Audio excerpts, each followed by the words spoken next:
Manchester United 4, Brighton 2. Massive win for Ruben Amorim. 3 wins in a row. Here are 5 things we learned from the game. You have to say an overview of one of the most exciting matches in the Premier League this season is that this Manchester United side are on the cusp of a wave. It's the best Man United side I've seen on current form in recent years. This is a Man United side that are fit, that are sharp. Yes, they've still got a few mistakes and maybe their bench can't quite influence things to the level that Ruben Amorim would want because Brighton got back into the game.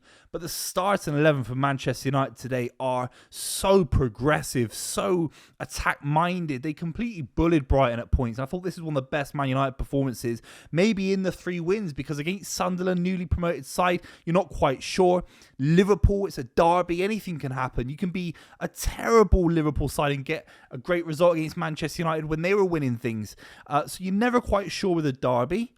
Brighton, weirdly, is the kind of result that you learn a lot about Manchester United. Brighton have won 3 games in a row away from home at Old Trafford in the last 3 seasons. So Man United have turned a corner in this fixture alone, in this regard alone. But I thought they were very, very impressive today. Very, very physical. And whatever you say about the Ruben Amorim system, it does look good at points, doesn't it? It does get a lot of quality in and around Sesko. It gets a lot of players high up the pitch. Brighton couldn't really handle it. Let's be completely real. We're going to break down all the goals. 5 things we learned as well. Make sure you subscribe to the channel. Let's be completely real. For me, Cunha is the most exciting striker or forward player that Man United have signed in the window. Sesko looked good today. And Mbeumo gets, obviously, a couple of goals. He looked fantastic. But Cunha can do everything. He can play anywhere across the front 3. I think Cunha's good enough to play as a striker. He could end up playing Bruno Fernandes's role in the next few years as well when he eventually leaves the club. He was so good today, Cunha. And obviously opens the scoring on the 24th minute. The ball is bouncing around. Brighton never dealt with first balls very, very well today. And it's bouncing around. Casemiro is kind of flicking it around with Bruno. I think Bruno plays it back to him. It's almost like headers and volleys. And Casemiro plays a nice little quick ball into Cunha, gives him a little bit of space. And it's a beautiful finish. It's low. We see a lot of players at that kind of range try and blast it into the top corner. And he kind of just rolls it around the keeper. Toni Kroos used to do something quite similar as well. The low finish from range is a little bit underappreciated. But Cunha, he scored a lot of those kind of goals for Wolves. Very, very good. I keep calling him a striker. He feels like a striker. The way he plays, the way he can hit a ball. But he's a forward of such magnitude. He can play anywhere across the front line, like I've just said. It's a brilliant, brilliant goal. Casemiro makes it 2-0 in the space of 5 minutes. Brighton couldn't breathe. Brighton couldn't handle the pace from Manchester United today. And Casemiro strikes from distance. A little bit lucky of a deflection. I'm actually surprised they even ruled it for Casemiro. It could have been an own goal. I'm not even sure if it was going on target. But you have to say, a quick overview from Casemiro today. I think he brings so much quality to Manchester United in recent weeks. He brings balance. He brings quality on the ball, like I said in the first goal. He brings leadership. And yes, Jamie Carragher famously sort of talked about him with football leaving Casemiro. He isn't going to get Manchester United back to winning the Premier League, but he might get them back to that first stage, getting them back into the Champions League with experience, with quality.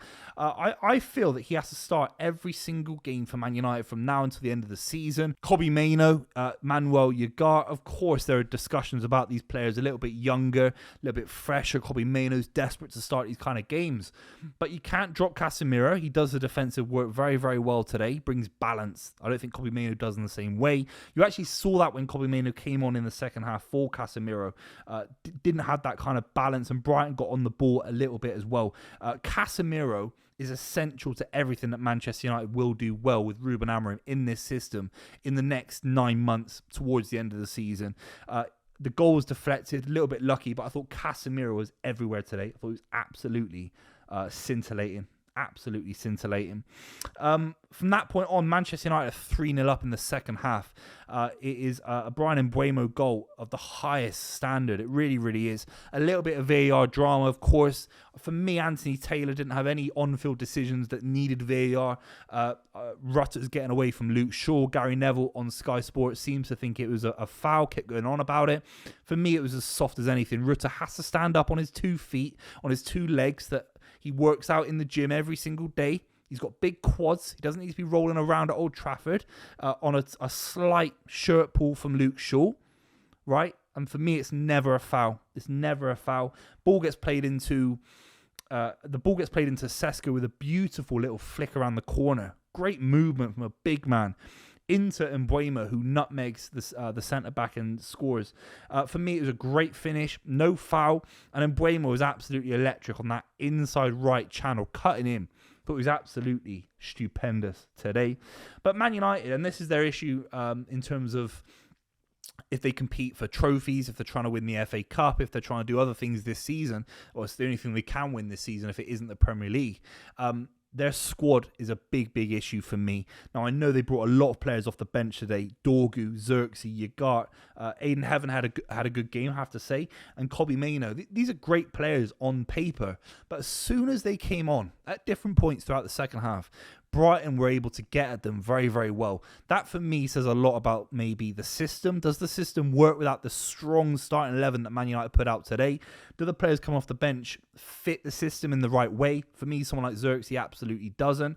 Was obviously culpable for the Costa last goal as well. So Man United have to aim for 65, 70 minutes of brilliance from their starting 11 and hope that what happened in the Brighton game doesn't happen in future weeks, because they fell off a cliff.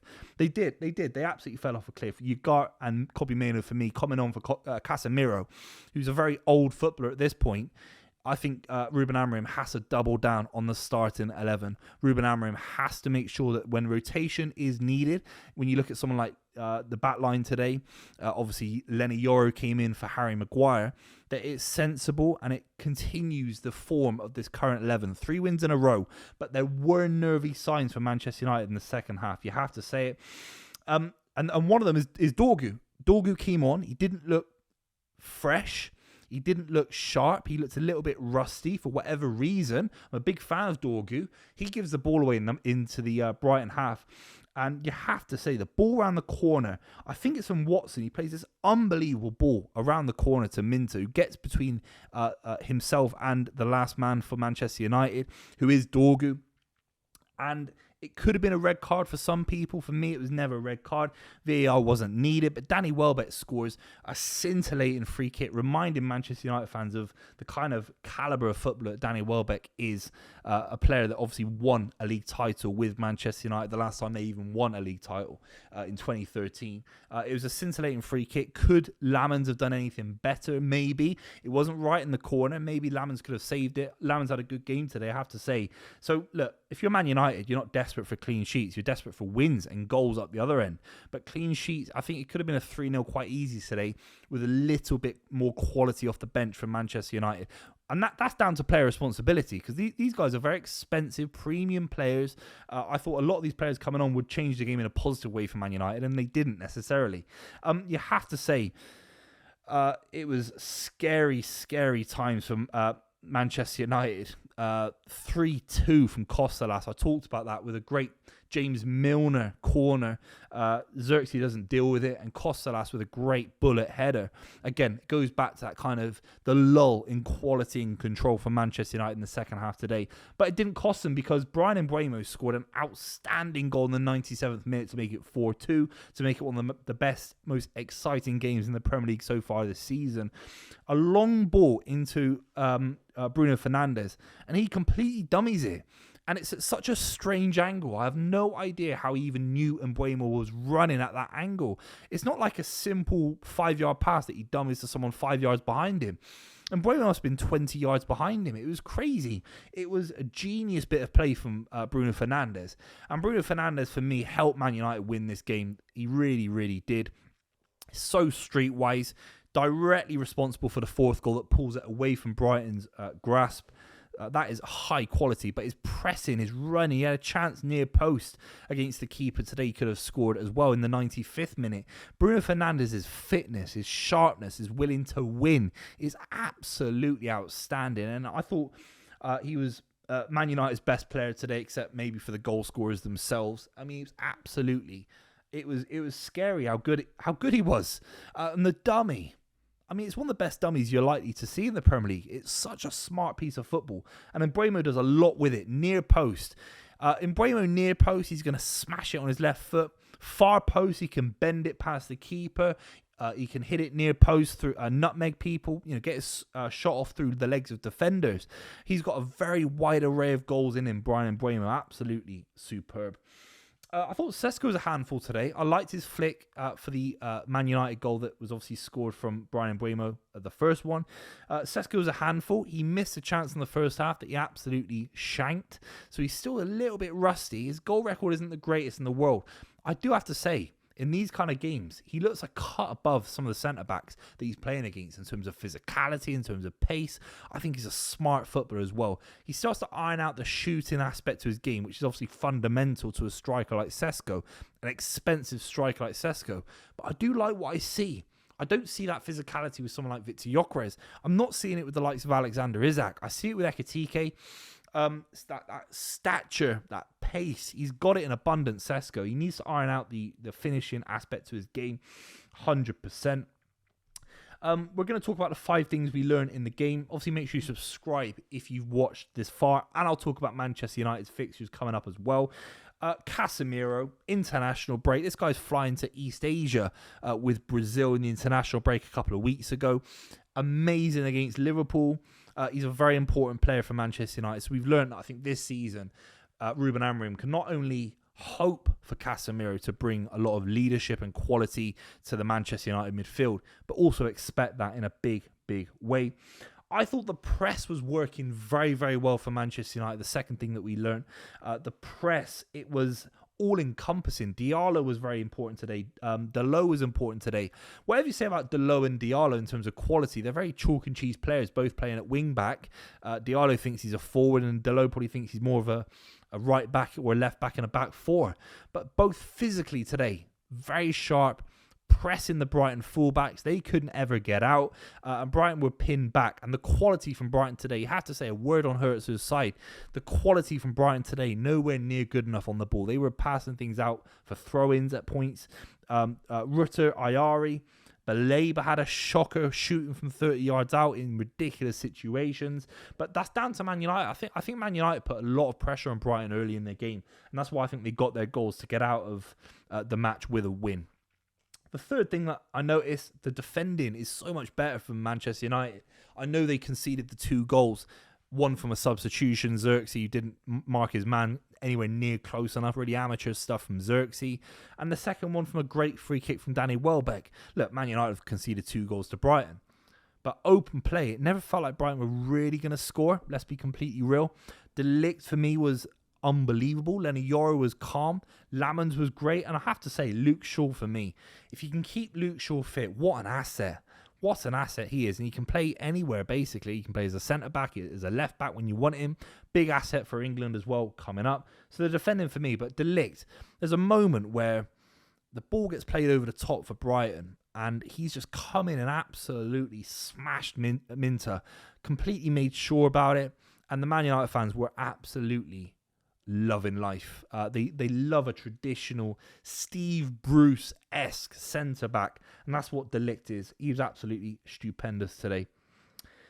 I've talked about De Ligt, actually. I want to talk about the Brighton result as it is. Again, these kind of results for Man United are so important. It's more about Brighton and Bournemouth at home and Brentford at home than it is against Liverpool away. I've talked about it already, but this is the kind of game that easily could just be a draw. There's so much quality from Brighton. They bring on 3 or 4 subs every single game, Brighton, particularly when they're losing or drawing.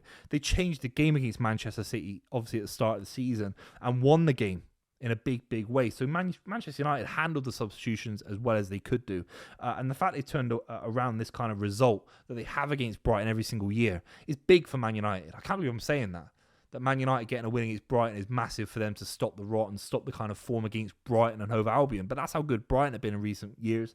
Man United have turned the corner in that regard. You have to say that. And the final thing I have to talk about Manchester United, I can't believe it, but the Premier League table is looking solid for Manchester United. Above Liverpool right now, above a great Bournemouth side, an expensive Chelsea side, a good Tottenham side with a great manager, above the likes of Villa, Newcastle, Crystal Palace. This is a Manchester United side in the Champions League places going into November nearly, just below Manchester City and Sunderland, who are doing unbelievably well. So the Premier League table is the fifth thing we've learned. The form is real. The form is affecting Manchester United. One game a week. They can now go back to the drawing board, get certain players back to full sharpness in terms of maybe the Mason Mounts of the world, and they can go again. It is beginning to click. Whether we debate if it's enough, because I have been critical of Ruben Amorim, particularly with the start of the season they had. It is clicking. They're above Liverpool, the champions of England. These are the facts. I'm going to read out some fixtures. Leave your comments down below in terms of maybe some early predictions. Forest away, tricky. Don't get me wrong. Spurs as well, tricky. I'm hoping United Strand gets a haircut after those two games, because that'd be madness, because they'd be tough games to make it 5 wins in a row. But I don't think they're necessarily losses. Maybe they're not straight wins. But then you look at Everton, Palace, West Ham, Wolves, Bournemouth, Villa, Newcastle, and Wolves again in and around Christmas. I think Man United can expect to pick up a lot of wins on current form. Not all wins, and not enough wins to be serious about, coming first and winning the Premier League title. Of course not. But as we're sat here, deep into the season now, we're not at a joke point in the season. 3 points off Arsenal, and Arsenal obviously got a game in hand. That's not bad going from what is an awful, generationally bad start to the season for Manchester United. He is turning things around, whether you like it or not. Make sure you subscribe to the channel. Leave your comments down below. Like the video if you thought my analysis was fair and unbiased. And I'll see you very, very soon.